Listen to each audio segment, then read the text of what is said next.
everyone. This is Rebecca Taylor Shaw, and this is another episode of Mindset Mastery. And this week, we're going to talk about sex.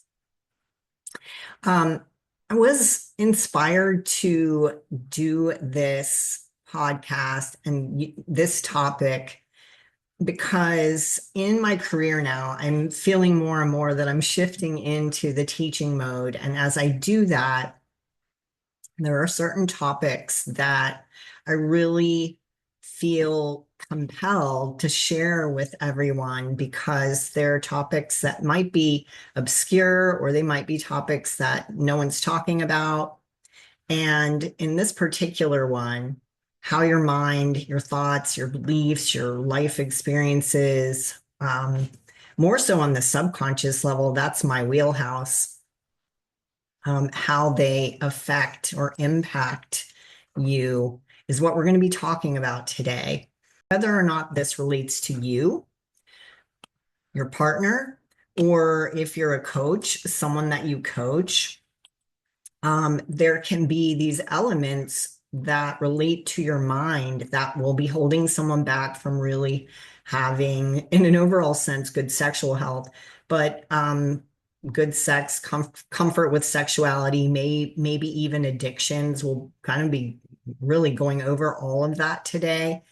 And I've been doing this work as a clinical hypnotherapist for 30 years, and it is a topic that people come to see me for. It's a very sacred topic because typically it's something that people come to my office to get help with, and they haven't shared this potentially even with their partners. Um, and it might be, so this call is for you if you're feeling like maybe your sex life isn't where it want to be and you have a sense that it's more about this than your testosterone, your hormones, or something like that. We can optimize. And I just got back from a fantastic conference on optimizing your health. And we can optimize our hormones. We can optimize our health with peptides and everything.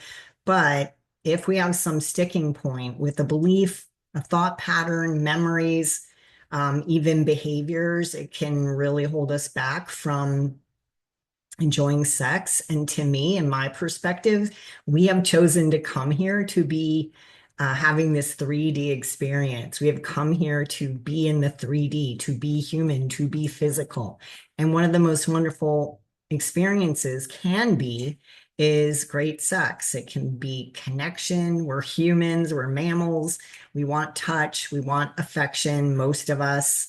Unless we have some trauma or something like that, that would hold us back from it. I believe inherently as human beings, as mammals, we are wired to enjoy touch.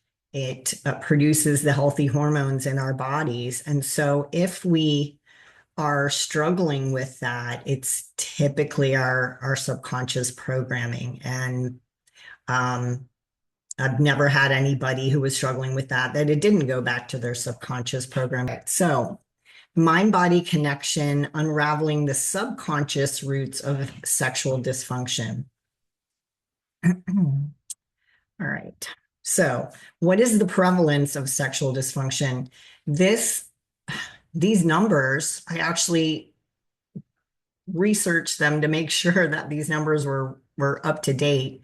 And it actually surprised me that in women, it's higher than men. So according to aggregated research, 46, pun intended, 46% of women have some type of sexual dysfunction, 34% of men. And they weren't very clear about whether that was ongoing or having had something like that in your life. But the numbers are still pretty staggering if you think about it. 1 in 3 men, almost 50% of women. That's astonishing to me and a shame, actually, because I don't think it has to be that way. And so, again, I'm hoping to bring to light some very different perspectives on this whole topic today that perhaps you haven't heard before. So let's take a look. Okay. All right. Let me close this out. So the mind-body connection of sexual dysfunction.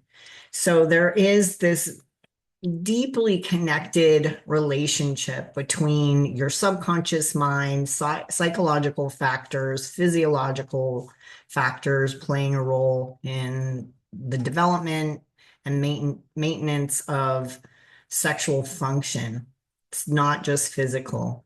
And again, people who come to see me for hypnosis to get help with that typically have an inkling, they have a suspicion that their issue is, at least in part, coming from something mental, as they would put it, or I would say in the subconscious mind. Your subconscious is where all of your automatic behaviors reside, your beliefs, your stories, your trauma, your emotional history, and all of that. Okay. So let's talk about the primary sexual dysfunctions that people will experience. Number one is probably low sexual desire, or what people call low libido, and just not having an interest in sex. Now, again, I think as people go on getting their hormones optimized, I'm talking about women who are going through menopause, been through menopause, men as they get older and their testosterone goes lower. But so in my office, when people come to see me for this, the first thing I ask them is, are your hormones optimized? And if that's the case, or, they said they've gotten tested and everything looks good, that can still be questionable, because what your MD says is good might not necessarily, fall into a range that works for you. But I'm not a doctor, so I can't give you any advice about that. I'll just stay in my wheelhouse and say that it's definitely something you want to look into. It can support you, but if your mind is blocking you from enjoying sex or desiring sex, it may not matter how optimized you are in your hormones. So some people have difficulties with arousal, um, difficulties maintaining erection or getting an erection. And I would say that's a very popular topic for hypnosis is men will come for erectile dysfunction, and they're one way that I've been told that you'll know that it's probably more mental than physical is if you have a morning erection. If you wake up in the morning and you're having an erection, and then later on, when it comes to performing, you're finding that you're having issues, that's a telltale sign that it may be mental, not physical. Pain during sex. This is something I've worked with for women, and this is a really interesting topic because for many women, it doesn't start out like that from their first sexual experience, but it can develop after childbirth. It can develop after trauma to, that area. It can develop after emotional trauma. And then that would potentially lead a lot of women to having problems with orgasm, either difficulty in orgasm or inorgasmic, as it's called, where you don't have orgasms at all. And again, there's a huge mental component to that. And we'll be talking about that today. So we'll start with female sexual dysfunction, then we'll go to the men. So with women, it can come from menopause, like we're talking about decreased estrogen, leading to vaginal dryness, etc., reduced libido. And for many women, it's very interesting. Some women go through menopause and they're ecstatic that they're not going to have a period anymore. And then some women go through menopause and it's grueling. They have the hot flashes, everything. It's like their body is fighting this transition. And for many women, there is this call subconscious. So not fully straight on in your conscious mind, but this feeling like it's simplified into I'm not a woman anymore because I don't have a period. And so that can affect feelings of attractiveness. Um, and I do know that, just as a side note, because I have worked with people on this topic, that you can freeze coconut oil in ice cube trays and use that for vaginal dryness. Now, again, that's not going to get rid of things up here in the head, but postpartum hormonal shifts. This is a really interesting phenomenon. Many women lose their sexual desire after having a baby or several babies. Now, the rule of thumb is that it has to do with hormones, but I have seen it also be related to some parts of your thought process. And so when some women become mothers, that becomes their overwhelming identity.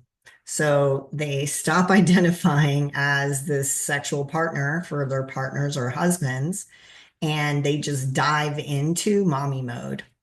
And then it's hard for them to shut it off at the end of the day to switch back into I'm this sexual being mode.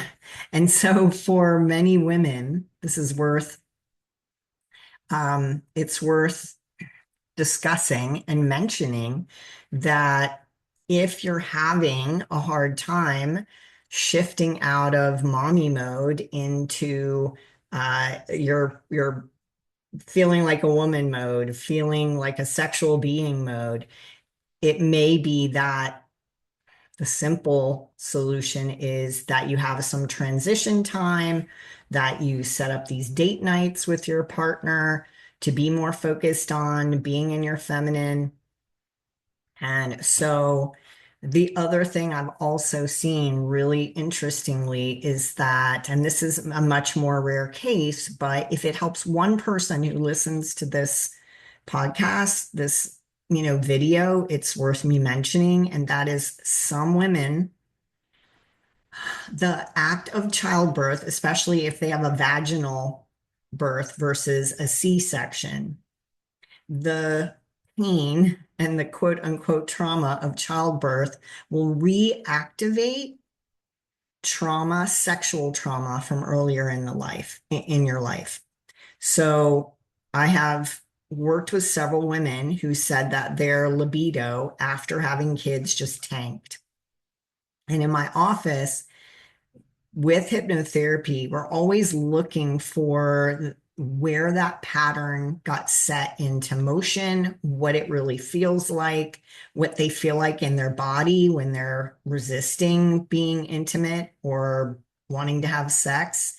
And then I've actually regressed several women back to it connecting to um, childhood, teenage rape, childhood molestation, things like that.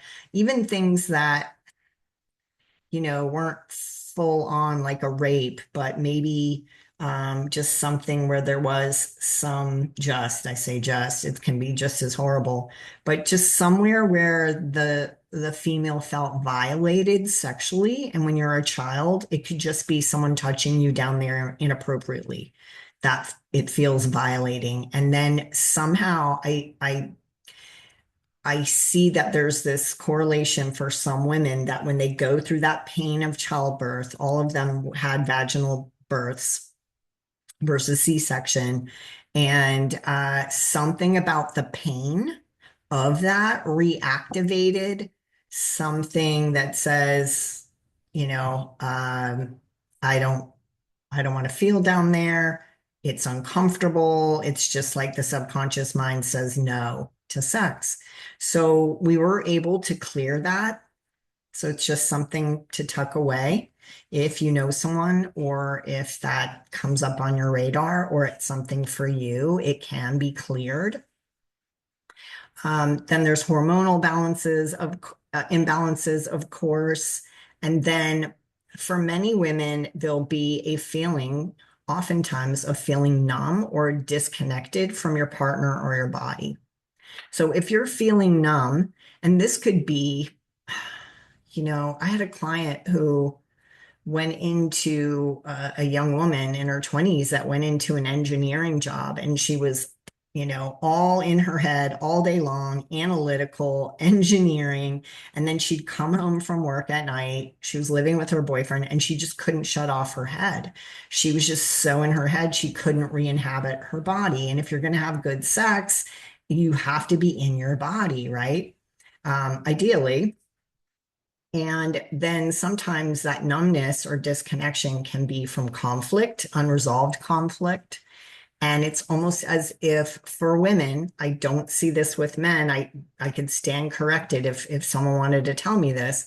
But with some women, when they've had an infidelity, their partner has committed, um, had an affair, committed infidelity, it's like the body literally walls off to avoid future pain. Like, I don't want to let down. I don't want to be intimate. I don't want to be vulnerable. I don't want to feel because I might get hurt again. So if you are listening to this and you're a woman and you're going through some of that numbness or disconnect, or it's a pattern for you, it definitely could be something you want to explore with a psychologist or in hypnotherapy or both. Okay. So with men, we're talking about performance anxiety is the number one thing that I've seen, although I will talk about a few other interesting cases I've had. Okay, so let me just let someone into the group here. All right, so performance anxiety in men is this like this cycle that can just build and it's hard to get out of it. So for some reason, you'll have a pressure to perform. It could be one time when you didn't perform, or one time when you were in a situation with someone where you wanted to have sex, you were looking forward to it, and then for whatever reason, you can't get an erection or maintain that erection. And then immediately you sink into this negative self-talk, and that can go to this fear of failure. Oh my gosh, it's like catastrophizing. If you've heard that term where people will catastrophize, it's often like that. Instead of being in the moment, in your body, you're up in your head, worrying about performing, worrying that you're going to quote unquote fail again, meaning not be able to perform. And then it's self-fulfilling. So in order to get out of that loop, the sooner the better, by the way, is I don't know if, a sports analogy might be useful, but, if you miss the putt, now some people do this in golf and it ruins their golf game. They miss a putt, they miss some crucial um, stroke out on the golf course, and then it's this all or nothing thinking. It's catastrophizing. It's all of a sudden I'm terrible at it. And interestingly, with my golfers, we get away from keeping score. And that's what you have to do when it comes to this. You have to get away from, oh, last time I didn't perform, I couldn't get it up, I couldn't sustain, etc. And with golf, instead of looking at your last game, you shift out of this all or nothing, I'm a winner or a failure, I performed to my best or I didn't, and you shift into the mindset of mastering your craft. And I laugh when I say that, but if you shift into the mindset of mastering your craft in the bedroom, and a lot of women will tell you it's for them, there's so much more to sex than just the penetration, etc. So a lot of men will find, without doing any hypnosis or anything, that if you take the pressure off yourself, I mean, remember when we were teenagers, there was so much more, at least in my era, so much more foreplay, and connecting with each other and longer sessions of kissing and everything. And You know, we can be misguided and misled by porn because when people look at porn, it's like these people um, barely even kiss each other and they're right into the action, you know? So you want to be very, very aware of your self-talk. It will derail you. You want to be very vigilant with making these all or nothing assumptions about your performance. And really, just like the women who can be walled off, numb, disconnected, you want to re-inhabit your body. Your body what knows what to do to have an erection. This is something I even put into the hypnosis. Your body knows what to do to maintain that erection. And a lot of it is just getting out of your own way with your head. Okay.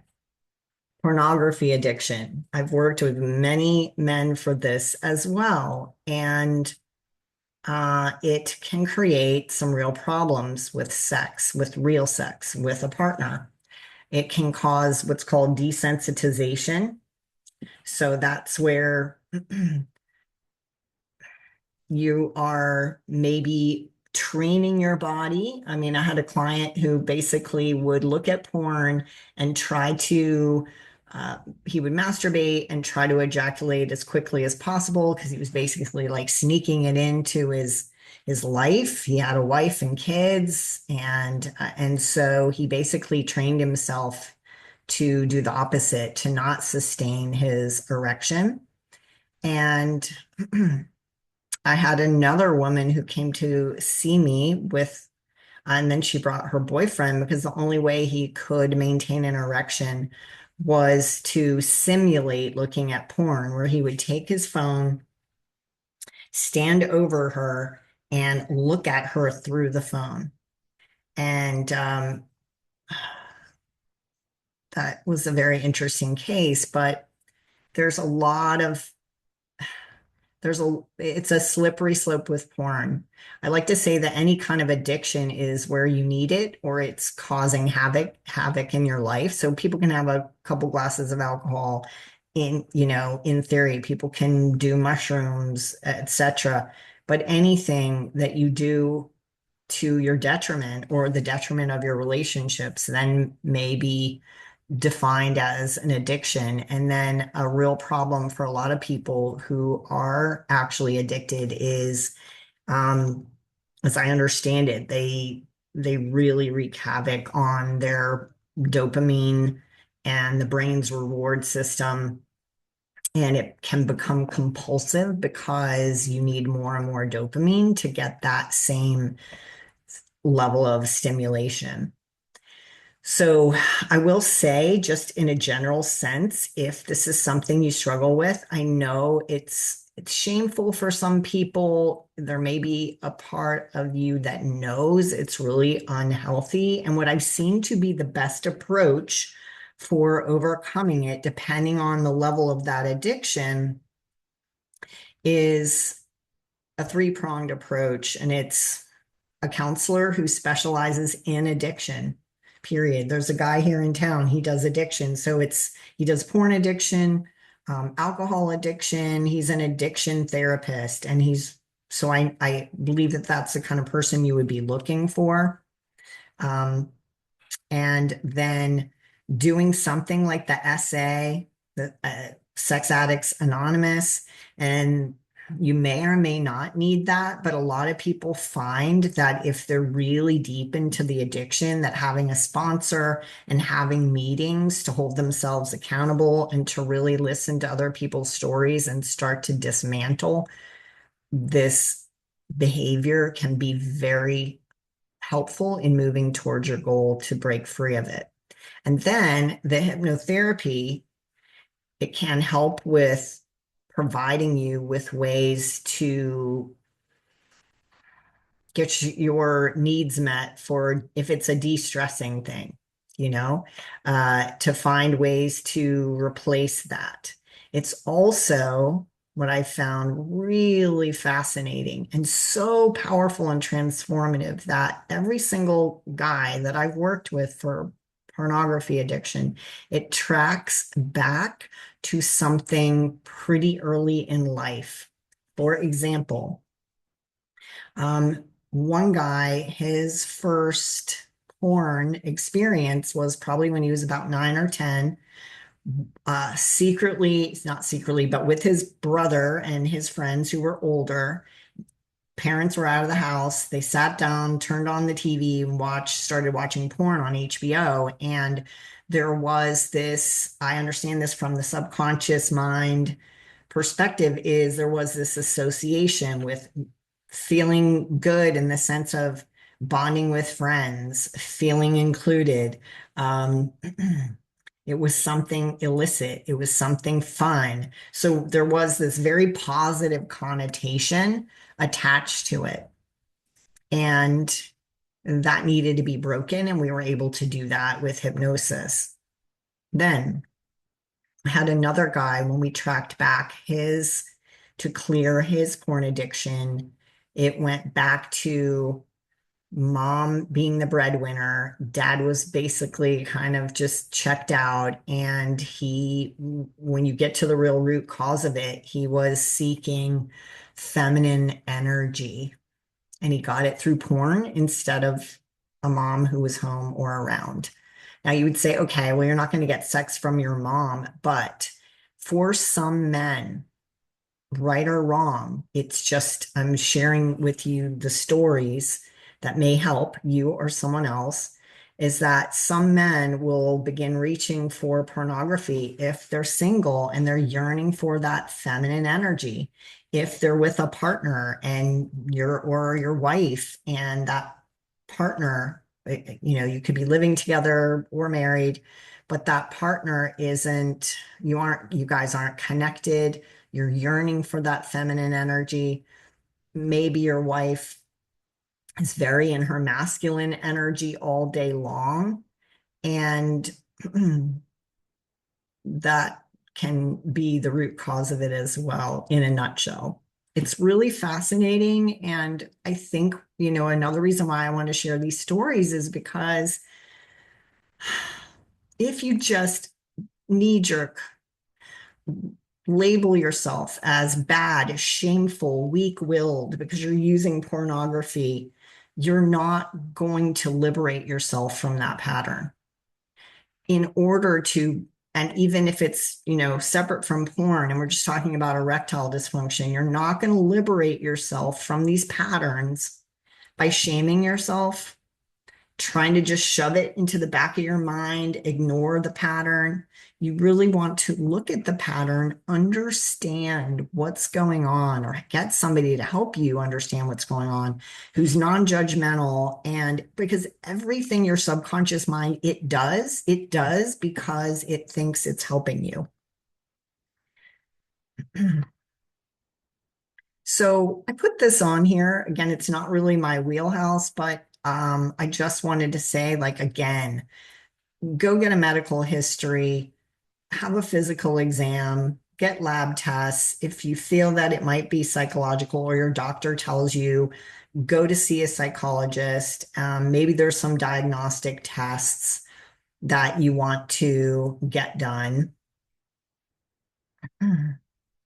But overall, what I've seen work really well is the holistic approach. And that means you're looking at the medical side of things. You're also looking at the psychological factors, lifestyle, nutrition, could be in play. And of course, I believe that hypnotherapy has its place in this holistic approach because it can help you find those blind spots. So, what are some of the contributing factors? We've talked about some when I've given those case studies, but stress and anxiety. When your body is in sympathetic mode, fight or flight, you're not in arousal mode. And that's why I was talking about people who are go, go, go all day long in their head, analytical, task oriented, get things done. And for some people, when they flip off that switch and they have sex, it's amazing. It's very healthy. But some people have a hard time doing that. You could be under a lot of pressure at work. You could be having conflict with your partner. It could be so many things. But if you're under a lot of stress and anxiety, then, and you know that that's contributing to this, then your job would be to be working on your stress level, work on your anxiety, and then see if your sexual desire, your performance just comes back online on its own accord when you've addressed the root issue or potentially a big contributing factor, which is the stress and anxiety. Depression. Depression is another area where people will lose interest in sex. And again, you might be anxious, anxious, anxious, and then your brain is like, oh my gosh, I can't take this anymore. So you sink into depression. And depression for many people that I've seen is that you just don't want to feel. So if you don't want to feel sad, if you don't want to feel grief, I've had a client who's had several family members close to her pass away, and her desire for sex went away. And then she started having these problems with her husband. And then he started, secretly going online to meet people on the dating apps because he was just so craving for sex. So it just created this huge snowball effect. And so we had to work together on clearing her grief. And the other thing is, and this is not surprising to me, but might be important for somebody again listening to this to know, is that when we lose people close to us, so she had lost her best friend, her mother, who she was close to, and her father, all within an 18-month period. And she was so shut down in her heart center and so sad. It was like she just didn't want to feel anything at all.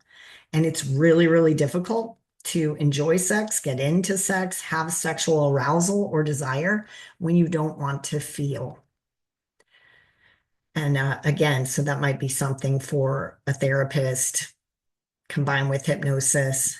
Another thing, body image concerns. This happens for a lot of women after having a baby, is they feel fat, they feel overweight, they feel maybe like things down below aren't back to where they were before having the child, if they had an episiotomy, etc. And so many women will just shut off their desire for sex. They don't feel it when they don't feel attractive, related to childbirth or anything else, just weight gain,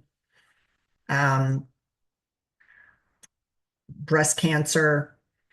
I mean, so many things could be playing into the body image, and then that shuts off the sexual desire. So again, instead of trying to just work on your sexual desire, you want to work on the root cause. And that's what I love about hypnosis is where the client might think we're going to go, or what they think consciously is playing into the problem. This is with everything I work with people on.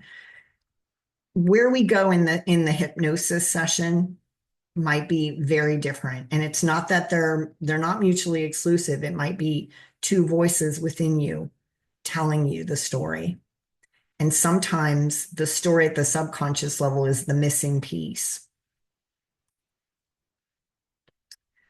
Okay, so eventually we had to go to this one: trauma, past experiences of sexual abuse, assault. Sometimes I've had many women who have had those experiences: sexual assault, rape, molestation, and they will typically have somehow suppressed that, gotten through it, gone into their dating lives, had great sex with their partners, and then something comes up to trigger the shutdown, to trigger those old traumatic feelings, thoughts, and memories, which then shut down their sexual desire and their sexual response. So definitely this is something to address. And if it seems like it's coming out of nowhere, it could be connected back to something you're aware of. I've even had cases where something unrelated, like I had a woman who came in for fear of water and choking, and she just thought she was coming in to help herself get back in or get into swimming. She wanted to teach her daughter to swim. And in the hypnosis, it tracked back to a molestation, which she was not aware of. It's not as common, but it can be that there's something there that you're not aware of, but most likely you're just not aware that something from the past may be connecting to what your blocks are now. And so I talked earlier about a loss of a loved one, that can shut down sexual desire. Um, Unresolved conflicts with your partner. Again, communication problems. If you have a partner that's constantly angry, if you have a partner who's constantly critical, if you have a partner who's threatened to leave or cheated on you, there may be many, many, many reasons why your body doesn't feel on some level safe to relax, to be intimate, or to have an orgasm with that person. So there can be a lot of pieces, contributing factors to that sexual dysfunction if your relationship has some trust issues, fear of intimacy issues. Now, sometimes it may not come from your current partner.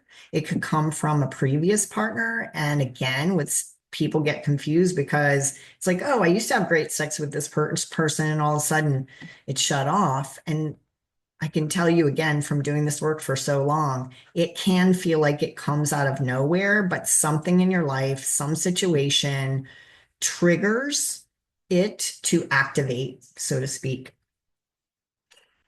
Then I have had some people who have religious or social or societal stigmas that have impacted their sex life. So I was working with a man who came to see me. He was in his 50s, and he, I won't say what he did just to keep anonymous, but he was single. He had gone through divorce and he had met a woman, and it was just the two of them. They were in a monogamous relationship, and he was finding that he was having performance issues. And when we really, you know, went through the hypnotic process of exploring, he had this old, what I call relic belief, that you shouldn't have sex if you're not married. And that was back from his childhood upbringing. Don't have sex if you're not married. And here he was, he couldn't, I think he had had a vasectomy. He couldn't have kids.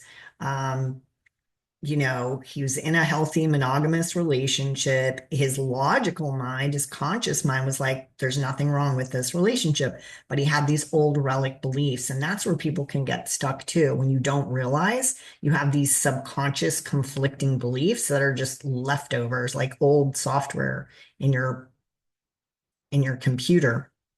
And then I have had some people who are having performance issues because they have come out as gay, and they're having struggles because of the way they were raised, typically with around religion, where there's this inner conflict that's, again, probably not rational, but can wreak havoc on performance because there's this inner conflict about somehow, some way, this is going against my religion, it's going against my family beliefs, etc., or it's going to cause me to feel ostracized or criticized or something like that.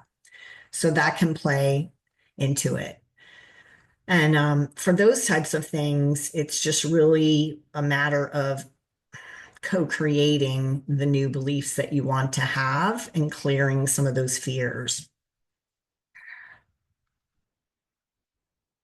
So, therapeutic approaches that are non-medical, counseling, and that would be more like with your partner, getting some counseling so you feel safe, feel seen, feel heard, feel connected with your partner. The latest type of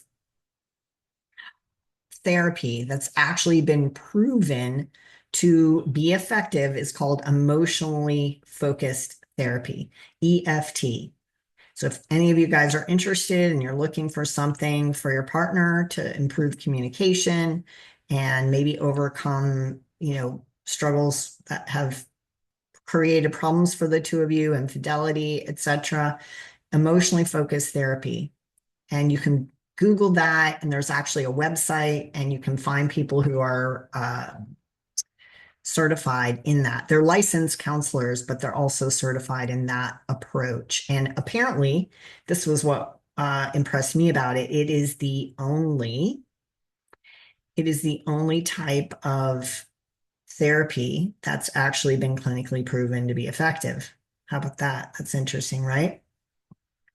So then there's psychotherapy, where that might be where you're going to talk to a psychologist about sexual difficulties, trauma, EMDR therapy. Psychotherapists are the only ones who are legally allowed to do the EMDR therapy, as I understand it. Sex Addicts Anonymous, SAA. Most towns have meetings for this.